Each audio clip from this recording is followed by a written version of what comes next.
Hello friends, मेरे डेजर classes में आप लोग का बहुत बहुत स्वागत करता हूँ। तो हमारा मौर्य काल से जितने भी इम्पोर्टेंट क्वेश्चन बनेंगे यहाँ से हम कवर करेंगे। हमारा शायद लास्ट पार्ट है मौर्य काल से, हम नए चैप्टर से कल से स्टार्ट करेंगे। ये हमारा लास्ट है मौर्य काल से जितने भी इम्पोर्टेंट क्वेश्चन बनेंगे यहाँ से हम कवर करेंगे, जो आपके सभी एग्जाम के लिए इम्पोर्टेंट है। चाहे आप SSC का तैयारी कर रहे हो, चाहे UPSC, रेलवे, आपका कोई भी एग्ज़ाम हो, स्टेट का हो चाहे सेंट्रल गवर्नमेंट के एग्ज़ाम हो, सभी एग्ज़ाम के लिए इम्पोर्टेंट है।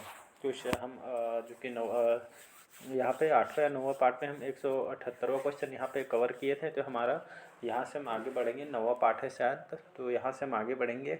अगर आप पहली बार मेरे चैनल में आए होंगे, चैनल को सब्सक्राइब करके रख लीजिएगा ताकि आप तक नोटिफिकेशन पहुँच पाए। तो चलिए स्टार्ट करते हैं आज के सेशन को और क्वेश्चन को अटेंड करते हैं।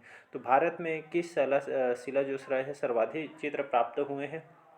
तो घघरिया, भीमपेट का, आपका लहकैया या आदमगढ़। तो आपके उत्तर प्रदेश PSC में आया हुआ क्वेश्चन है, तो इसका सही ऑप्शन हो जाएगा भीमबेटका। याद रखिएगा, जो कि सर्वाधिक जो चित्र यहाँ पे भारत में भीमबेटका से प्राप्त है। भीमबेटका आपके वर्तमान में कहाँ है? तो आपके मध्य प्रदेश में स्थित है, याद रखिएगा, जो कि विशेषकर यहाँ पे शैलचित्र कारीगरी इसमें किया गया है। तो भीमबेटका वर्तमान में आपके मध्य प्रदेश में स्थित है, तो याद रखिएगा।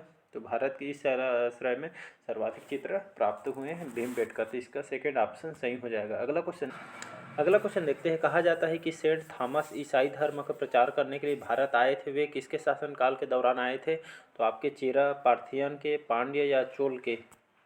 तो इसका सही ऑप्शन हो जाएगा पार्थियन, सेकेंड ऑप्शन याद रखिए। तो इसके शासनकाल में पार्थियन जो शासनकाल के ये दौरान यहाँ पे शासन जब चल रहा था, जो सेंट थॉमस थे, जो मुख्य रूप से एक धर्म प्रचारक है, इनके शासनकाल में जो थॉमस ईसाई धर्म प्रचार करने के लिए भारत आए थे आपके पार्थियन शासनकाल में। तो इसका सेकंड ऑप्शन सही हो जाएगा, याद रखिएगा।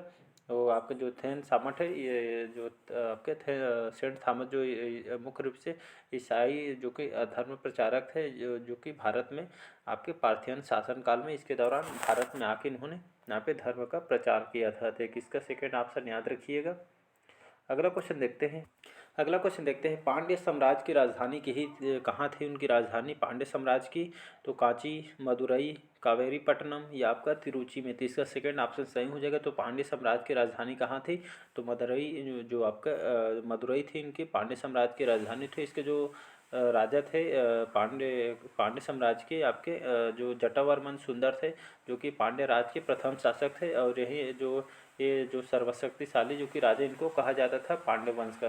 तो याद रखिए, इसका सेकंड ऑप्शन सही हो जाएगा। तो पांड्य साम्राज्य की राजधानी मदुरई थी। जो जटावर्मन सुंदर थे, ये पांड्य के जो कि प्रथम शासक है और बहुत ही शक्तिशाली राजा था, सर्वाधिक। इसका सेकंड ऑप्शन सही हो जाएगा। अगला क्वेश्चन देखते हैं। तमिल के गौरव ग्रंथ जीवक चिंतामणि किससे संबंधित है? तो आपके जैन धर्म से, बौद्ध धर्म से, हिंदू धर्म से, चौथा है ईसाई धर्म से। तो इसका आपका फर्स्ट ऑप्शन सही हो जाएगा, जैन धर्म। तो तमिल के जो गौरव ग्रंथ जीवक जो चिंतामणि थे, आपके जैन धर्म से संबंधित है। जो कि तमिल के गौरव ग्रंथ इनके द्वारा जो जीवक चिंतामणि इनसे संबंधित है, जैन धर्म से। तो याद रखिए, इसका फर्स्ट ऑप्शन सही हो जाएगा। अगला क्वेश्चन देखते हैं। संगम युग का संबंध कहाँ के इतिहास से है? तो बनारस, इलाहाबाद, तमिलनाडु या खजुराहो से। तो इसका थर्ड ऑप्शन सही हो जाएगा, तमिलनाडु। तो याद रखिए, संगम युग का जो संबंध कहाँ के इतिहास से? तो आपके तमिलनाडु से स्थित है। तो आपका जो संगम युग है, ये आपके दक्षिण भारत, मतलब कृष्णा और आपका जो तुंगभद्रा नदी के दक्षिण में स्थित है। इस क्षेत्र के जो प्राचीन इतिहास का यहाँ पे जो कि जानकारी मिलती है। तो संगम युग का संबंध आपके तमिलनाडु से इतिहास से संबंधित है, दक्षिण भारत में होने के कारण। तो याद रखिएगा। अगला क्वेश्चन देखते हैं। संगम काल में रोमन जो व्यापार केंद्र यहाँ पे केंद्र कहाँ था? तो आपके मदुरई में, अरिकमेडु में, आपका पुम्पुहर में या आपका मुसेरी में। तो इसका चौथा ऑप्शन सही हो जाएगा। तो संगम काल में जो रोमन व्यापार होता था, वहाँ का जो केंद्र होता था आपके मुसेरी, जो कि यहाँ का व्यापार केंद्र था। तो इसका फोर्थ ऑप्शन सही हो जाएगा। अगला क्वेश्चन देखते हैं। प्राचीन चोल साम्राज्य की राजधानी कहाँ थी? तो आपके उरायूर में, आपके कावेरीपट्टनम में या तंजावुर में या आपके मदुरई में। तो इसका प्राचीन जो चोल साम्राज्य की राजधानी उरायूर थे, याद रखिएगा। तो जो प्राचीन चोल राजा थे, इनके जो साम्राज्य की राजधानी उस समय उरायूर थी। ये आपके तमिलनाडु भारत के अंतर्गत आता है ये क्षेत्र। तिरुचिल जो तमिलनाडु भारत में स्थित है आपका उरायूर, याद रखिएगा। या और साथ ही साथ जो शुरुआती दौर में चोलों की राजधानी होती थी। तो इसका उर याद रखिएगा, जो चोल साम्राज्य की राजधानी थी। तो इसका फर्स्ट ऑप्शन सही हो जाएगा। अगला क्वेश्चन देखते हैं, संगम साहित्य के संरक्षक कौन थे? तो नायक, चंदेल, पांड्य या सोलंकी? तो इसका थर्ड ऑप्शन सही हो जाएगा। तो संगम साहित्य के संरक्षक पांड्य को कहा जाता है। तो पांड्य जो वंश है संगम साहित्य के संरक्षक इनको कहा जाता है। तो इसका थर्ड ऑप्शन याद रखिएगा। अगला क्वेश्चन देखिए, संगम युग का तोलकियम जो साहित्य का सबसे बड़ा कार्य होता था, तो तमिल में, तेलुगु या संस्कृत या कन्नड़ में? तो संगम युग पर जितने भी उस युग में जो आपके साहित्यिक जो कार्य होता था सबसे बड़ा, तो आपके तमिल में होता था। याद रखिए, इसका फर्स्ट ऑप्शन सही हो जाएगा। अगला क्वेश्चन देखिए, यहाँ पे तोलकाप्पियम जो ग्रंथ है किससे संबंधित है? तो आपके व्याकरण से संबंधित है। याद रखिए, क्वेश्चन पूछा गया है, आपके बिहार एसएससी में आया हुआ क्वेश्चन है। तो आपके व्याकरण से संबंधित है तोलकाप्पियम ग्रंथ।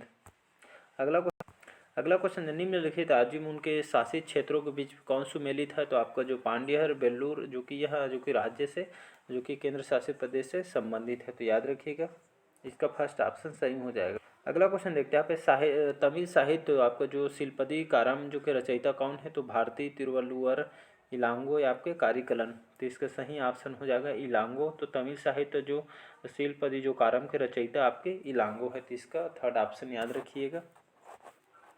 अगला क्वेश्चन देखते हैं, शाही जो चोल राजाओं थे, जो शाही चोलाओं के जो अधीन राजस्व प्रशासन के संबंध में जो सालाभोग होता था शब्द जो किससे कौन से क्षेत्र से संबंधित थे? तो आपके विद्यालय में रख रखाव के लिए दान की गई एक भूमि थी जिसे सालाभोग के नाम से इसको जो शाही चोल राजाओं में इसको अधीन में राजस्व प्रशासन के संबंध में लिया जाता था। तो इसका थर्ड ऑप्शन याद रखिएगा। साला भोग जो शब्द है इसका अर्थ आपके विद्यालय में रख रखाव के लिए दान की गई एक भूमि होती थी। तो इसका थर्ड ऑप्शन सही हो जाएगा। अगला क्वेश्चन देखते हैं, पांडवों का राजनीतिक एवं सांस्कृतिक केंद्र था आपका वेंगी, मदुरई, कांचीपुरम या महाबलीपुरम? तो इसका सेकंड ऑप्शन सही हो जाएगा मदुरई। जो मदुरई थी ये आपके जो पांड्य राजनीतिक और सांस्कृतिक केंद्र था मदुरई। तो इसका आपका सेकंड ऑप्शन सही हो जाएगा। अगला क्वेश्चन देखते हैं, यहाँ पे पांड्य की जो राजधानी कहाँ होती थी? तो आपके वातापी में, मदुरई, तंजौर या द्वार समुद्र में? तो पांड्य के जो राजा होते थे इनकी राजधानी मदुरई इनकी राजधानी थी। तो इसका सेकंड ऑप्शन याद रखिएगा। अगला क्वेश्चन देखते हैं, चोल शासकों की भाषा क्या होती थी? तो संस्कृत लैंग्वेज या तमिल लैंग्वेज? तो इन लोग को जो चोल शासक थे इन लोग की जो आम भाषा बोलते थे इन लोग तमिल में इन लोग बात करते थे। तो चोल शासन में यहाँ पे तमिल भाषा इन लोग उपयोग करते थे। तो इसका सेकेंड ऑप्शन सही हो जाए। अगला क्वेश्चन देखते हैं, दक्षिण भारत में रोम से व्यापार का सबूत यहाँ के खुदाई से मिलता है? तो आपके अलमंगलम से, आपके अरिका मेदू से और आपके कोंगल्लूर से? इसका आपका फोर्थ ऑप्शन सही हो जाएगा। तो दक्षिण भारत में रोम से व्यापार जो सबूत जो खुदाई हुआ है कहाँ से प्राप्त हो? तो आपके आपके अलमंगलम से, अरिका मेदू से और आपके कोडंगल्लूर से, यहाँ से खुदाई से मिलता है यहाँ की जानकारी। दक्षिण भारत के रोम से व्यापार का सबूत। तो इसका फोर्थ ऑप्शन सही हो जाएगा। अगला क्वेश्चन है, संगम साहित्य की भाषा कैसी थी? तो संस्कृत, तमिल, तेलुगु, ब्राह्मी? तो इसका सेकंड ऑप्शन सही हो जाएगा। तो संगम साहित्य की भाषा आपके तमिल होती थी। याद रखिए, इसका सेकंड ऑप्शन सही। अगला क्वेश्चन देखते हैं, संगम युग में उरयूर किस लिए विख्यात था? तो यहाँ कपास के व्यापार के जो महत्वपूर्ण केंद्र के कारण यहाँ पे संगम युग में उरयूर इसलिए विख्यात था कपास के व्यापार के लिए। तो इसका सेकंड ऑप्शन याद रखिएगा। अगला क्वेश्चन देखते हैं, निम्नलिखित राजवंशों में किसका उल्लेख संगम साहित्य में नहीं हुआ है? तो आपके कदम, चेर, चोल, पांड्य? तो यहाँ पे हम जो जितने भी राजवंश पढ़े हैं तो इसमें आपका जो कदम जो राजवंश है ये आपके संगम काल से संबंधित नहीं। बाकी जो चेर वंश, चोल वंश, जो पांड्य है ये आपके जो राजवंश है इनका संगम साहित्य से संबंधित। बाकी जो कदम है ये आपके ये संगम साहित्य में नहीं हुआ है। तो इसका फर्स्ट ऑप्शन याद रखिएगा, सही हुआ। अगला क्वेश्चन है मोस्ट इंपोर्टेंट क्वेश्चन, आप बिहार पीएससी में आया हो क्वेश्चन है, संगम काल में तमिल में भारत किसने लिखी थी? तो मोस्ट इंपोर्टेंट क्वेश्चन याद रखिए। तो आपके पेरुंदेनवार ने या विल्लुपुतुर ने या कंबन ने या आपके कुट्टन ने? तो इसका सही ऑप्शन हो जाएगा पेरुंदेवरनार। इन्होंने संगम काल में तमिल में महाभारत इसने लिखी थी। तो मोस्ट इंपोर्टेंट क्वेश्चन याद रखिए, संगम काल में तमिल जो महाभारत लिखी थे आपके पेरुंदेवार ने, इन्होंने तमिल में महाभारत को लिखा है। तो इंपॉर्टेंट क्वेश्चन है, आ सकते हैं एग्जाम में आपका। अगला क्वेश्चन देखते हैं, तृतीय संगम युग जो तृतीय जो संगम हुआ था कहाँ हुआ था? तो आपके मदुरई में हुआ था। इसका थर्ड ऑप्शन याद रखिए, तृतीय संगम मदुरई में हुआ था। तो इसका उत्तर प्रदेश पीएससी में आया हुआ क्वेश्चन है। अगला क्वेश्चन देखते हैं, यहाँ पे ये आपके एमपी में आए हो क्वेश्चन है। तो यहाँ पे जितना भी क्वेश्चन आपको कराया जा रहा है सभी इंपॉर्टेंट क्वेश्चन अलग अलग एग्जाम में क्वेश्चन पूछा है। तो यहाँ से इंपॉर्टेंट क्वेश्चन कराया जा रहा है, आपके एग्जाम के लिए इंपॉर्टेंट है। अगला क्वेश्चन है, दक्षिण भारत के किस वंश के राजा ने रोम राज्य में एक दूत 26 ईसा पूर्व में भेजा गया था? तो चोल, चेर या पांड्य या चालुक्य। तो MPPSC 2003 में आया हुआ क्वेश्चन है। तो दक्षिण भारत में जो आपके पांड्य वंश के जो राजा ने यहाँ पे रोम राज्य में एक दूत भेजा गया था 26 ईसा पूर्व में भेजा गया था। याद रखिए, दक्षिण भारत के पांड्य वंश के राजा ने रोम राज्य में दूत को 26 ईसा पूर्व में भेजा गया था। तो इसका थर्ड ऑप्शन याद रखिए, पांड्य। ये हमारा लास्ट क्वेश्चन है मौर्य साम्राज्य से, बाकी आपका इसके बाद ख़त्म हो जाएगा। जब मौर्यत्य जो काल से हाँ जितने भी इंपॉर्टेंट क्वेश्चन बन सकते हैं यहाँ मैंने इंक्लूड किया है, तो इसके बाद आपका ख़त्म हो जाएगा। तो हमारा लास्ट क्वेश्चन है, निम्नलिखित कौन से जोड़ी 6वीं से 12वीं शताब्दी तक दक्षिण भारत का राज्य में उनके राजधानी सुमेलित नहीं है, पूछा है।